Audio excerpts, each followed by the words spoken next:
Hey, my name is Freya. Today I'll be interviewing my mom Tammy, who is a founder of the Shona Project in our humble abode. Hey Tammy. Hi Freya. So we'll start off. Who is Shona?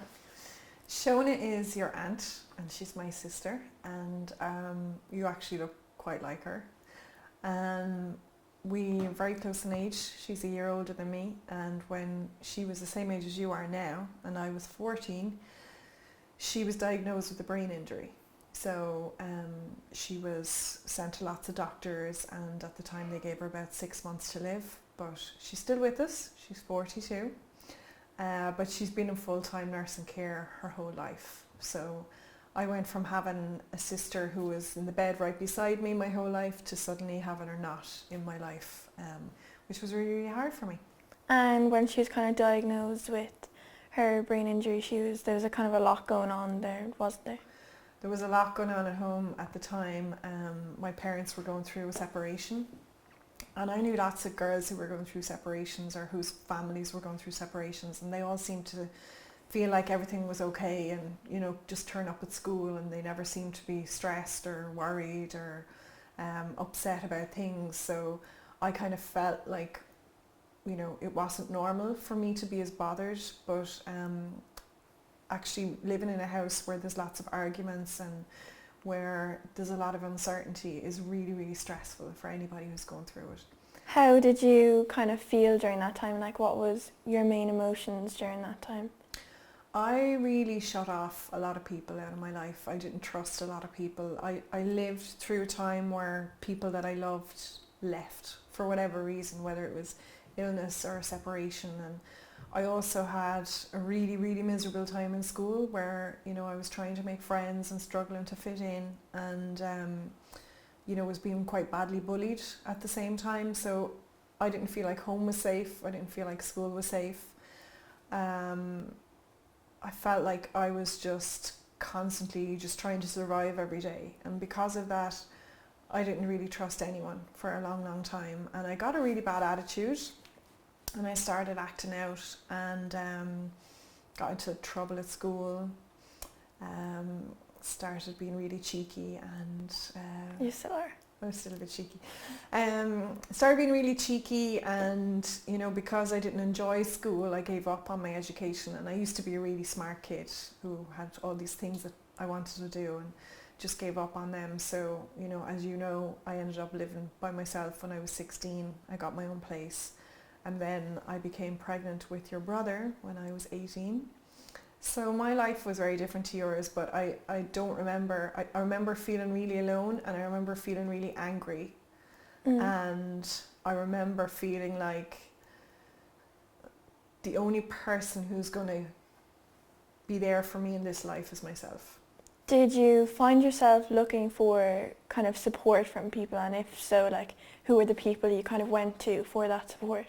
No, I didn't. I don't really remember telling anybody how I felt. In fact, I kind of had myself convinced that I was fine and I didn't need anybody, because it was an easier thing for me to feel than to feel that I really needed people and people weren't there.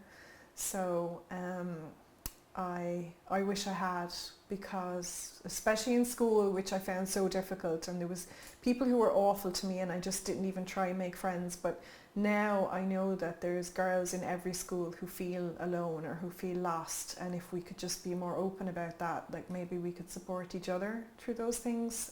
So I wish I had told somebody how I felt.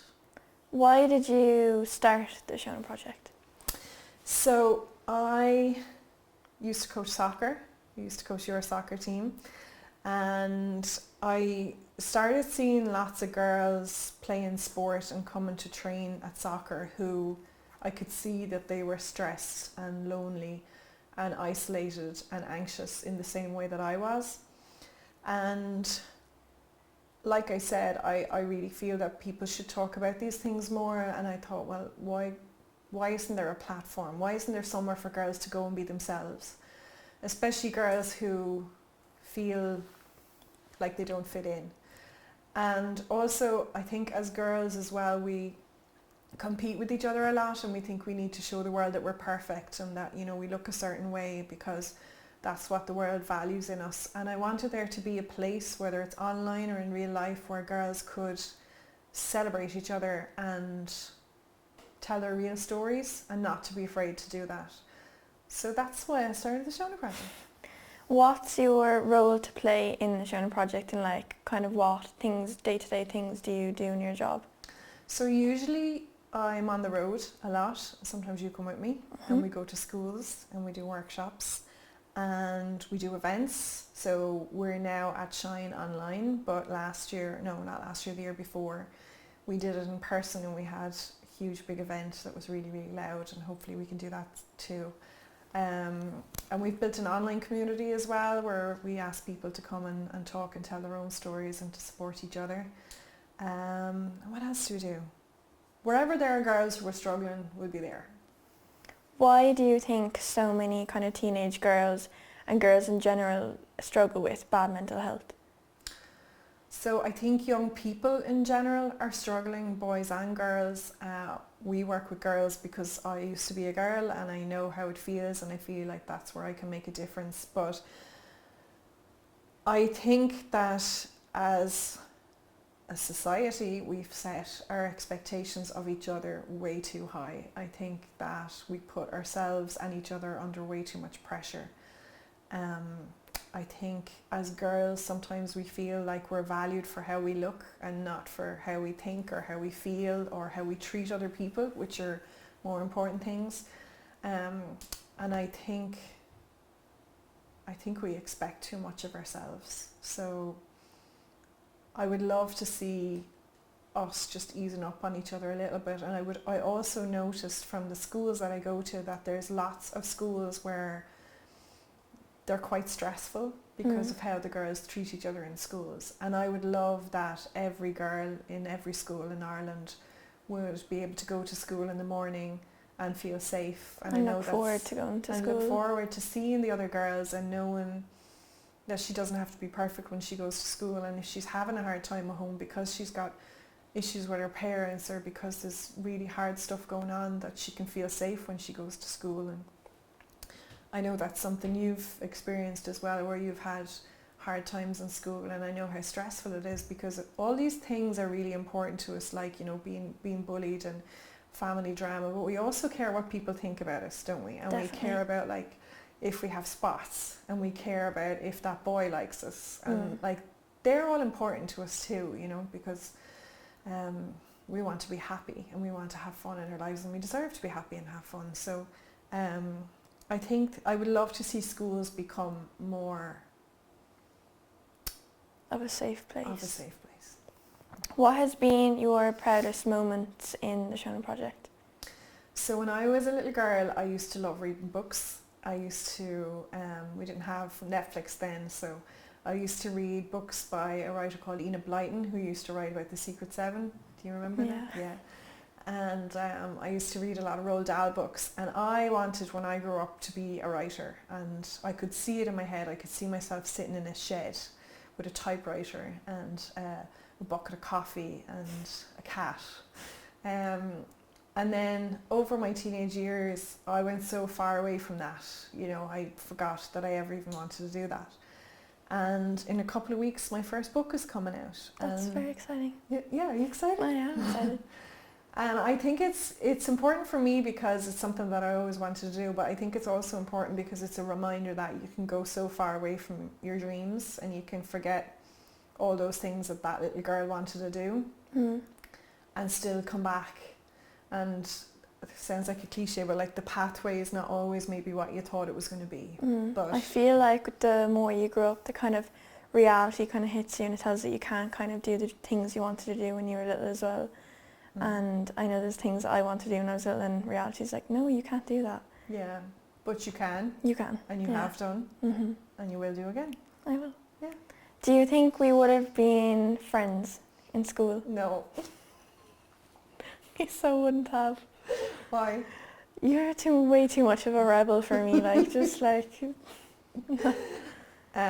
Yeah, I would have been intimidated by you because you seem to have it all together. But now that I know you, and I know that you have good days and bad days, and I know that you feel anxious sometimes, but I would have been intimidated by you, and probably because I was intimidated and because you seemed to have everything together, I would have been mean to you, I think. But I would have felt bad about it afterwards. What would you have liked to tell your 15-year-old self, or like your younger self? I spent my entire teenage years braced for impact, because there was one blow after the other, and I felt like my whole life was going to be like that. And I just couldn't think about anything other than getting through every day, because it was so hard.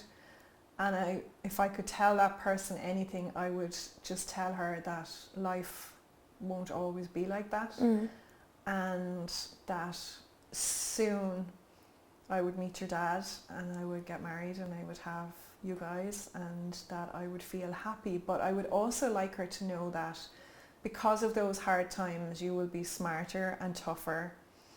And when, in a few years, when you start the Shona Project, all of the things that make you good at that job are things you'll have learned during the hard times. The last question, and I've been waiting so long to ask you this. Who is your favourite child? Cut. Are we done? No. You, obviously.